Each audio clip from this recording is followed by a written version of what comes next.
All right now, hello everybody, how you doing? Welcome to the Kathy J Show. I am Kathy J, and I love you so much for tuning in this half hour. You know, I say it all the time, but I love you. I love you so much for checking out the website, kathyjshow.com. I love you for staying connected with me on social media. I just love you, right? We see each other outside of this studio and stuff. It's always love, right? But let's be honest. Sometimes love just doesn't work out, does it? Now, all right, did you know the divorce rate here in Colorado, it's 12%, okay? But you always hear that, and that's according to the worldpopulationreview.com. But you always hear the 1 in 2 divorces, or 1 in 2 marriages ends in divorce. You know, that's still a statistic that's out there, okay? So, but the top 3 reasons for a marriage to end, and this is according to a U.S. Census Bureau, all right, incompatibility, infidelity, and financial issues, okay? But you can move on and grow from the experience. Don't keep it all in and be bitter the rest of your life. What you got to do, reinvent yourself, all right? You can do it. My guest today is all about it. Please welcome to the show, Jasmine Rice. Yay, Transformational Life Coach. Hi, Jasmine. Hi, thank you for having me. Thank you so much for being here. Now, Jasmine just wrote this book, everybody. It came out last month, yes. Right? Congratulations. Thank you. This is very exciting. And it is about creating your own life recipe after divorce. I love that you're playing off your name, Jasmine Rice. That's exactly it. Yeah, make a little fun about, yes, because you are a best dish. But as you said, you always, you know, Jasmine Rice is a delicious side dish. It's time to make Jasmine Rice the main dish. Exactly. All right, so you married your high school sweetheart. That's who you ended up divorcing, correct? I did, yes. All right, so we actually have a picture, I believe, of you and your high school sweetheart. That must have been hard. In Kansas, y'all grew up in Kansas. Yes, in rural town in Kansas. Okay, so it was kind of meant to be, you all knew. Unless one of us can get away and go to college, we're probably going to get married. That's right. Yeah. It happened. All my friends. That's what happened to all your friends. Yep. Exactly, right. So how long did you stay married? So we were married for 14 years. Okay. And together, 23 years altogether. Dang. That's your whole young adult life. We started dating when I was 17 and we grew up together. Uh-huh. So many people do that. Yes. And it's really hard because you're growing up together and you don't even know who you are individually, which is so important to make a marriage last. That's very And true. you're growing up, and so you're learning how to have conflict, how to have control of your life all together. And, you know, and that's really a problem sometimes with young marriages, correct? Absolutely. Yeah. If I could go back to my younger self and tell myself that I needed to focus on me and do things for myself, but Totally. we did everything together always. And a lot of people see that now. It's us against the world. Yes. We are doing it. So when did things start falling apart? You 5 know- years in? Because sometimes people see the signs early and they're like, we're just going to keep making it work. Well, I honestly didn't realize until the divorce happened. Looking back on it, I could see that there were things that happened Okay. probably 5 years prior to the divorce being finalized. Okay. But it was still very unexpected and sudden for me. But again, looking back, I realized that probably about halfway through the marriage, there were some issues that we should have discussed. Totally, right. But you're young. You're not thinking of counseling so early in our lives. Okay, so then he initiated the process, or how did the process start? So I initiated it, and then he initiated it. It basically was mutual at the end, Okay. but we were going back and forth. But in the end, it was mutual. Okay, well, that's good. You want to hear it was mutual. Yes. All right, so when we come back, everybody, we're going to get into the good, the bad, and the ugly, and how they got to a mutual place through a divorce. We'll be right back. Ramos Law is an official partner of the Kathy J Show. He's a medical doctor and a lawyer. Ramos Law, what makes us different makes us better.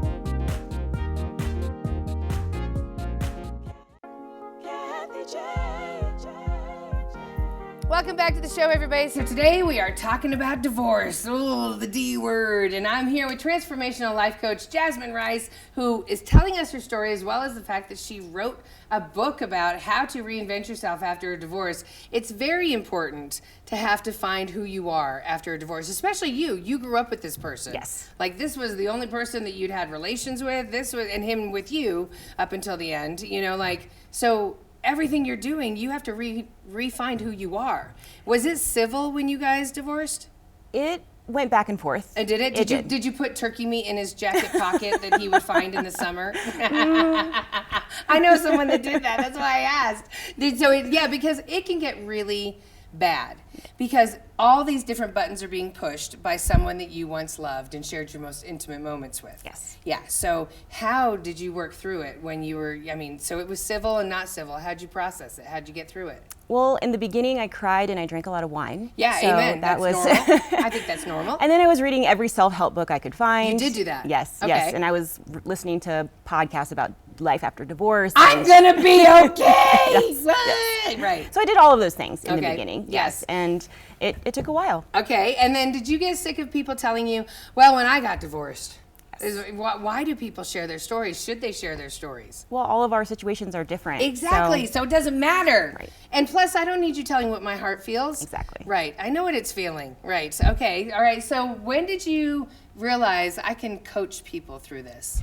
It was when I started using the techniques that I was using for myself. Okay. I wanted to be able to share that with other people. And the techniques, you guys, the book is amazing, okay? So it's Create Your Own Life Recipe After Divorce, and I really enjoyed it because every chapter, whether you're dealing with emotions in the chapter or whatever it is, it's about the fact, reflect on positive stuff, right? That's how you kind of change your life. You have to say, I want to get better. And it's hard to think of the positive in a divorce. Yeah. But there really is. Try to tell someone how is there positive. So I like a lot of women, they've been with a guy forever. They didn't get a job because they had the kids. Now 20 years later, he's moving on happy. He's been working for 20 years. She has no life because she's been at home. How do you tell that woman that things are going to get better? You step back and you look at the little things. You start with the little things before you go to the big things. One of the little things for me was I could hang a picture on my wall without somebody having to grab the ruler and the tape and measure it, and I could just hammer it up. The little things that you can do, and then eventually you'll see those bigger things that are going to make a difference. Right, and a good support system? Yes, absolutely. That's very, very important. Yes, you had good friends, good girlfriends. I did, but I met a lot of other people through that because I found that some of my friends really weren't able to support me because they didn't know how to. Right. So I met new people that were able to support me who had been going through similar situations. Okay, they said the right stuff that you connected to. Yes. What does Stroft mean? Okay, you talk about it, the concept of Stroft. Well, in my divorce early on, all my friends were saying to be strong, be strong. And the way that I took that was, okay, I need to just buck up. And I started putting up walls, and I felt like I was getting very, almost, I don't know, like not aggressive, but I wasn't being me. And me was being able to feel all of those emotions that you feel during grief. You're a nice person. Yes. Yeah, and so I think you can have empathy and compassion and be strong and soft at the same time. So that's basically the concept. I got it. All right, that's good. Okay, thank you, Jasmine. Everybody, when we come back, we're going to talk about going through a divorce with those kids. We'll be right back. Kathy J. Oakwood Homes is an official partner of the Kathy J Show. Oakwood Homes, building happiness.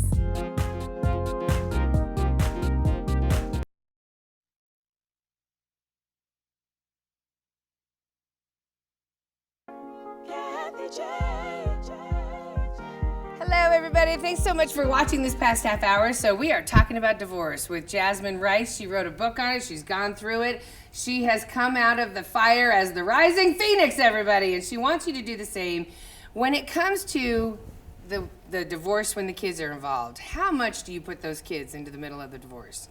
Well, I want to start by saying that I do not have children. My ex and I did not, but I am a child of divorce. My parents were divorced when I was 10. And I would say, first and foremost, make sure they know they're loved, make sure they know it's not their fault, and don't talk ill about the ex-spouse in front of the other one. It always happens, always happens. Like, I mean, my parents were also, it got ugly in the end, in the divorce, in they the don't house. need to hear that. And I always think they could have broken up sooner, but they tried to stay together for the kids. Right. You hear that all the time. A lot. You've actually coached some people with kids as well. Yes. What do you tell them when they say, I want to stay in there for the kids? That the children are going to see that. They're going to see that it's not a happy relationship. So they need to, it's hard, it's challenging to do that, but they need to do what's best for everybody in the situation. Because what I noticed is my mom and my dad, neither of them were at their best when they were trying to hold it together. It was once they finally did the separation that you can start doing the work on who you are. Exactly. So that's the role model you want to show your kids. I have a girlfriend who's going through a divorce right now, and she did so much in the marriage that now that they're divorced and separated, that the daughter literally came to her and said, Mom, I thought that it was the job of the woman to just do everything in a marriage. Now that I see that it's not, that dad was making you do everything, now I see the difference. And she's like, she holds so much pride in that she showed her daughter the right vision of what you should have in a marriage. And I mean, and if you don't have it, get out. Yeah. So what do you think about mediation, couple seeking mediation and all that? Because when it goes into the end, how does, what do you think about that? If I could go back, I would do things very differently. Okay, yeah. I did not have an attorney. If you can afford that, I would recommend that you have an attorney. A mediator is another option. They're going to advocate for both of you so you can come to a mutual decision a little bit easier. So I would definitely recommend a lawyer if you can afford that, and a mediator as well. Because you see another side of people when you're going through that divorce. Do. And you, even though you're going in like, oh, we both want this, eventually something gets hung up and there's going to be that argument. So the lawyers or the mediators right there. Yes. Yes, and a lot of people think I don't have the money. We're just going to stay together until we have money to divorce each other. And that's not the right way either, everybody. All right, what about right now for the holidays? Splitting up now, you heard the anchors were saying that this is one of the biggest times where people are splitting up. Do you do it now before the holidays, or you wait till after? You have to do what's right for you. Yes. If it's toxic, you need to get out. If it's toxic, you should get out of that situation immediately. Yeah, but I've been putting up with this toxicity all year. How much should I? Yeah. It's about the holiday. Will I, nobody, I mean, to me, it's gutsy to be breaking up right now. Yes. Because that means in a couple weeks, when you're talking about family, one of you is going to be alone, and you might be happy about that. But it's gutsy. But people are doing it. Why? There's never a good time, really. You're right. There's never a good time. It's about being honest with yourself. Absolutely. Okay. And hey, some of you are thinking right now, oh, I just heard the word from Kathy. It's about honesty. We're out of here. You got to start by talking to the person you're in the relationship with, right? You can't just cold cock them and say we're getting divorced. Communication is key. Yeah. And when he came to you and said we need to be done, did he communicate, or was he already 1 foot out the door? We did try a couple different things to see if it was going to work, but in the end, it was mutual that we agreed that it needed to happen. Okay. How is he doing now? Is he do you stay up on your ex? So it's interesting. We don't have human children together, but we have a dog that we share custody of. Oh, I love that. That's so modern. That's so real. Yes. So I do still interact with him. Okay. And so do you see him with another person and all that? He has a relationship right now that he's in, yes, and I'm happy for him. I want him to be happy. I think it's best that when you have all that, you leave that other person out. Yeah. Sometimes to me, because if you were single, because you're not right now, and your dude's here and he's really cute and he's been smiling at you the whole time from behind the camera. If you were single and had to deal with that, I think it's disrespectful and mean to that other person. Like, I found my love and now you're all solo still. Here's the kid, bye. I think that sometimes people do it to be a little vindictive. Yes, they do. Yes. That's exactly right. Why do people want to be so vindictive when this is that's a reason why divorce is one of the hardest things to get over, everybody. Because people don't give themselves the self-care. If they focused on themselves, self-care is very important. Roll. Absolutely. Okay, tell everybody how to focus on self-care. You did it all in the book. Every chapter you do it. Well, I have a free ebook that you can also get. That's what I want to hear. There you go, everybody. Self-care isn't selfish. I wish I would have had this book when I was going through my divorce. So this book is written more for people who are struggling through challenging transitions in their life, because we often will put self-care on the back burner because we think self-care is luxurious, like getting a massage or going to the spa, which is great if you can do that. But self-care when you're going through a hard time in life can be taking a shower and brushing your teeth. So this book is a different approach on how to add self-care in on a daily basis without being overwhelmed. That is really important. What would you say to somebody that, I have someone in my family, it's been 20 years, they're still not over the divorce. Where do they start? They need to start. That's a lot of anger. It's a lot of anger. That's a lot of narrative that they have to switch. They can start by getting my book, because that could really help them. Okay, and start doing the homework. You have to be willing to put in the work. Time's going to move along, and you can choose whether or not you're going to move along with it. And if you want to stay in that pain, you're going to stay in the pain. You have to be willing to put in the work. Just like if you want to go get in shape, you have to be willing to put in the work. Same thing with moving forward and shifting your mindset to be more positive. Who told you the get in shape part? Mary, did you tell her about that? You tell her, no, I'm kidding. But you're right. It's about putting in the work and asking yourself when you look in the mirror, do you want to get better? Absolutely. Yeah, right. And you do. And if you want to get better, everybody, and you're still heartbroken, you got to pick up her book, Create Your Own Life Recipe After Divorce, Jasmine Rice. We will be right back, everybody. We're going to get into the dating game coming up next. Kathy J. The Colorado Lottery is an official partner of the Kathy J Show. Colorado Lottery, play on.